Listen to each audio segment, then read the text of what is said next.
आगे बढ़ते हैं, दिल्ली में निक्की हत्याकांड की बात करते हैं। आरोपी की आज पेशी है कोर्ट में, ये बड़ी खबर आपको बता रहे हैं। वहीं पुलिस क्राइम ब्रांच ने कार को बरामद कर लिया है और हत्या के बाद फ्रीजर में उसने शव को रखा था। निक्की के शव को फ्रीजर में रख दिया था। पुलिस ने फ्रीजर भी बरामद किया, फ्रीजर से ही शव को बरामद किया था। निक्की के परिजनों ने आरोपी साहिल को फांसी देने की मांग की है। तो ये इस वक्त की बड़ी खबर। इससे पहले आपने देखा श्रद्धा हत्याकांड, हूबहू वैसे ही इस हत्या को भी साहिल ने अंजाम दिया है। लिव इन पार्टनर की हत्या करके उसको फ्रीजर में छिपा दिया था। 3 से 4 दिन तक किसी को कुछ नहीं पता चला और साहिल ने दूसरी शादी कर ली परिवार की मर्जी से। जो उसने कबूलनामा पुलिस के सामने कबूल किया है, जिसका कबूलनामा सामने आया है, ये वही फ्रीज है जो पुलिस ने बरामद कर लिया है। इसी के फ्रीजर में उसने निक्की के शव को छिपा कर रखा था। कई घंटे तक वो लेकर निक्की के शव को घूमता रहा और फिर एक ढाबे में जाकर उसने इसी फ्रीजर में शव को छिपा दिया।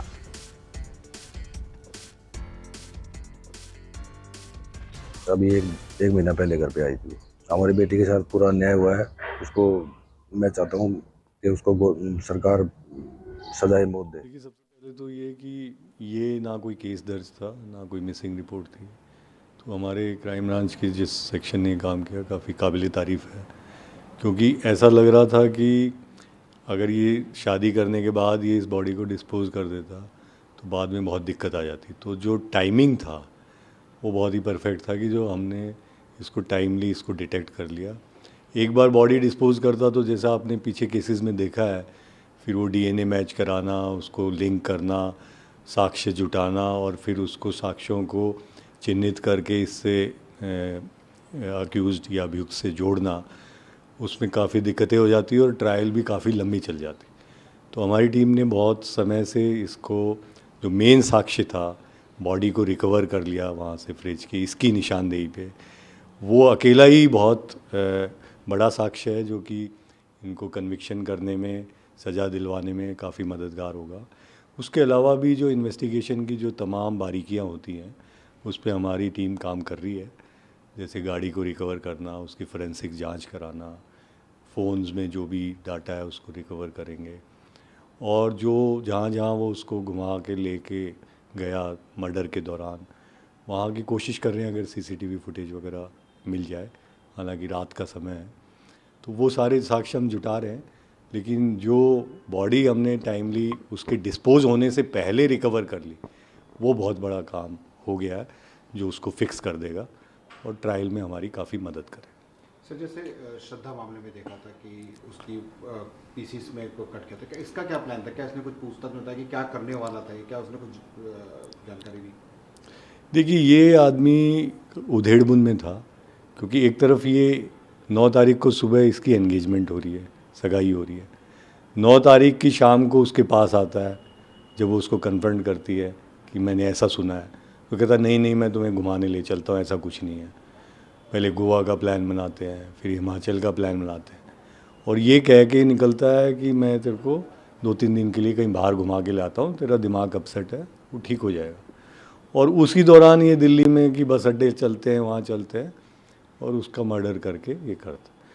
अगले दिन सुबह शादी में चला जाता है बारात लेके 10 तारीख को। अब ये आदमी ढाबे को इसने बंद किया हुआ है, लेकिन इसके दिमाग में उधेड़बुन यही है कि किस प्रकार से बॉडी को डिस्पोज हो जाए और मैं फिर बाद में इस तरह का कोई प्लान लूँ, क्योंकि घर वालों से वो बहुत दिन से दूर रह रही थी। तो घर वाले भी 2-4 दिन तक तो पूछ ही नहीं रहे थे कि क्या हुआ क्या नहीं हुआ। तो उस प्रकार इसका जो साजिश इस थी कि फिर साक्ष्य जुट नहीं पाएंगे और बहुत लंबा काम हो जाएगा। तो उसको हमने प्रिवेंट कर लिया और टाइमली इसको डिटेक्ट कर लिया। सर, अब क्या प्रोसीजर रहेगा? कोर्ट में पेश किया जाएगा? क्या क्राइम ब्रांच रिमांड मांगेगी? पूरा सीक्वेंस? हाँ, हमने कल 5 दिन की रिमांड ले ली है, यही सारी चीज़ें करने के लिए, सीक्वेंस को एस्टेब्लिश करने के लिए, साक्ष्यों को और मजबूत करने के लिए। बाकी जो भी विटनेस वगैरह हम ढूंढ रहे हैं उनसे कन्फ्रंट कराने के लिए और केस को पुख्ता करने के लिए पूरी तैयारी कर रखी है। राजधानी दिल्ली में हुई ये घटना इसलिए भी हैरान कर रही है कि लड़का आरोपी साहिल गहलोत लड़की को लगभग 40 किलोमीटर दिल्ली के उन इलाकों में घुमाता रहा और उसके बाद जो हत्या करने के बाद जो डेड बॉडी है इसी मित्राओं गांव के अपने इस ढाबे के फ्रिज में उसने रख दिया था।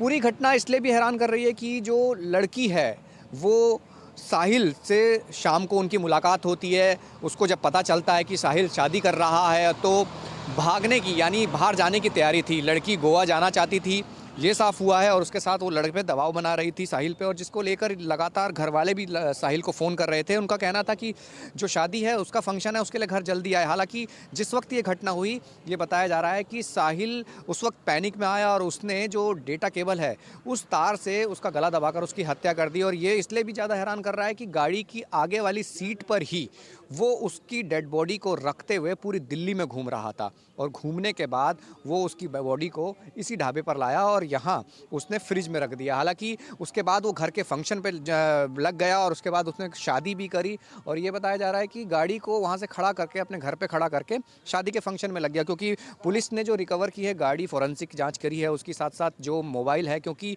ये भी पता चला है कि पुलिस जो गुप्त सूचना की बात कर रही है कि किसी ने क्राइम ब्रांच के किसी अधिकारी को फ़ोन करके ये बताया कि उनकी जो लड़की है वो मिसिंग है, और ये बता रहे हैं कि परिवार से लगातार निक्की संपर्क में रहती थी। जिसके बाद पुलिस ने उसके फ़ोन को ट्रेस किया, जहां नंबर जो थे ये बताया जा रहा है कि दोनों यानी लास्ट लोकेशन दोनों की एक ही टावर पे आई। कहीं ना कहीं पुलिस साहिल गहलोत पर उसी नंबर के जरिए पहुंची और जहां उससे पूछताछ करी, और उसने जब ये बताया कि उसने उसकी हत्या कर दी है तो इस पूरे घटनाक्रम का खुलासा हुआ। लेकिन ये ज़रूर हैरान इसलिए भी कर रहा है क्योंकि राजधानी दिल्ली के अंदर एक श्रद्धा हत्याकांड देखा था, उसके बाद एक ऐसा हत्याकांड जिसमें प्रेमिका की हत्या करके लाश को फ्रिज में रख दिया, और ये जिसने भी घटना को अंजाम दिया। और ये कहा जा रहा है कि आगे उसका क्या प्लान था ये साफ नहीं था, लेकिन समय रहते पुलिस ने उसे गिरफ्तार किया। लेकिन अब पूरे सीक्वेंस को खंगालती हुई पुलिस मामले की जांच कर रही है। कैमसन दीपक के साथ राहुल प्रकाश, न्यूज़ 24 दिल्ली। नमस्कार, मैं हूं मानक गुप्ता। अगर आपको हमारा ये वीडियो पसंद आया हो तो इसे लाइक और शेयर जरूर करें, और हाँ, हमें सब्सक्राइब और फॉलो करना ना भूलें ताकि आप देश और दुनिया की कोई खबर मिस ना करें। तो जुड़े रहिए हमारे साथ और देखते रहिए न्यूज़ 24।